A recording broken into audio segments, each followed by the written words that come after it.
అమ్మ అనవరత రక్షణ ప్రసంగం రెండవ భాగం.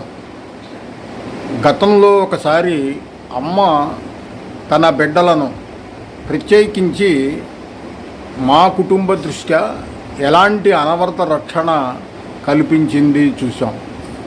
ఇప్పుడు దానికి కొనసాగింపుగా మరికొన్ని ఘట్టాలను స్మరించుకుందాం. అమ్మ తన బిడ్డలకు అందించిన రకరకాల అనుభవాల గురించి మా కుటుంబ నేపథ్యంలో మరింతగా మొదటిగా ఒక నామకరణ ఘట్టం. అది 1983 సంవత్సరం సెప్టెంబరు నెల. ఆ రోజు ఉదయం మా పెద్ద కూతురు బారసాల పైన వాత్సల్యాలయంలో వైభవోపేతంగా జరిగింది. అమ్మ మా దంపతులను చిరంజీవిని నూతన వస్త్రాలతో ఆశీర్వదించింది.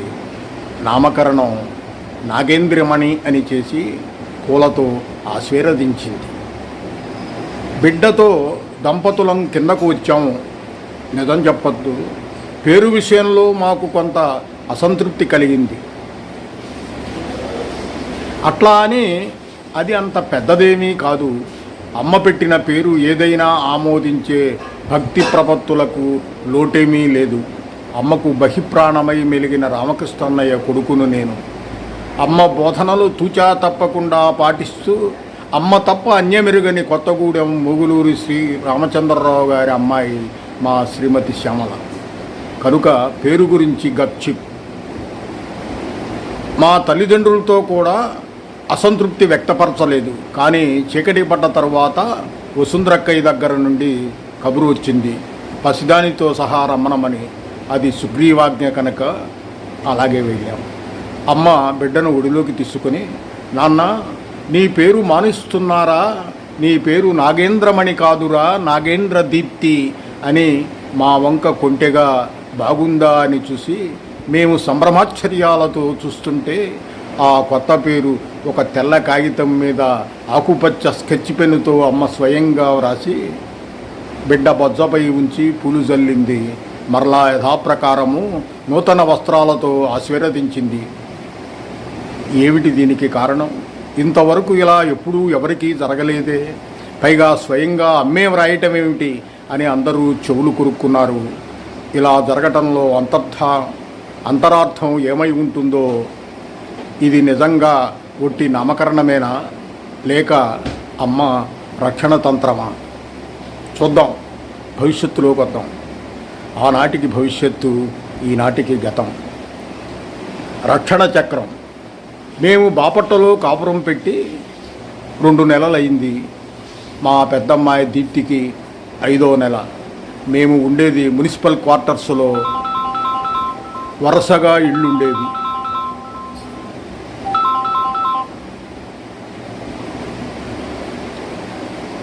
మా ఇంటి పక్కనే శ్రీ కేఎస్టి సాయి గారు నాటకరంగంపై నిష్ణాతుడు. ఆయనకు ఎవరో మా యోగక్షేమ బాధ్యతలు అప్పచెప్పారేమో అన్నట్లు ఉండేవాడు. ఆయన భార్య ఇందిర గారు, పిల్లలు దీప్తంటే మహా ఇష్టంగా ఉండేవారు. వాళ్ళ అమ్మాయి వాణికి దీప్తంటే పంచప్రాణాలు. ఒకసారి మా అమ్మాయిని పడుకోబెట్టి పనులు చూసుకుంటున్నది మా ఆవిడ.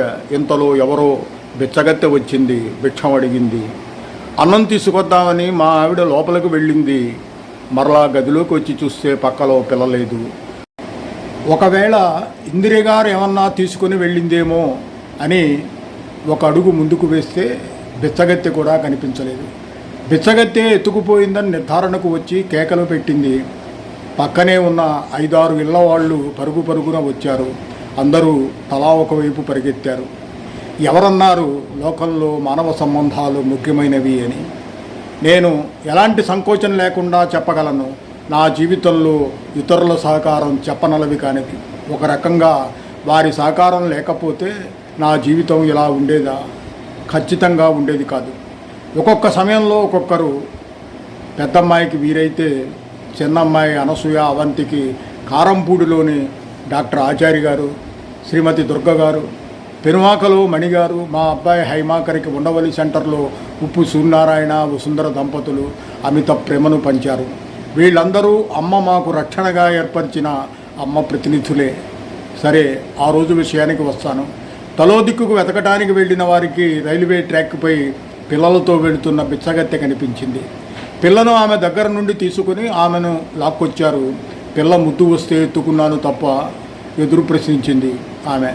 మరైతే రైల్వే ట్రాక్ ఎందుకు ఎక్కావు? లాపాయింట్ తీశారు అమ్మలక్కలు. అలా కాసేపు ఎత్తుకొని వద్దామనుకున్నాను.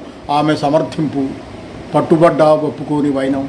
చివరికి ఆమె ఒప్పుకోక తప్పలేదు. ఎత్తుకుపోదామనే ఆమె ఉద్దేశమట.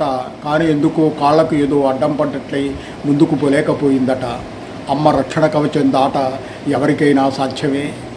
చివరికి ఆమెను మందలించి పంపారు. ఇలా పిల్లలను ఎత్తుకుపోయేవారు ఉంటారని, అందున ఆడపిల్లలైతే ఎత్తుకుపోయి అమ్ముకుంటారని మా ఆవిడకు అందరూ జాగ్రత్తలు చెప్పి వారిళ్లకు వారు వెళ్ళారు.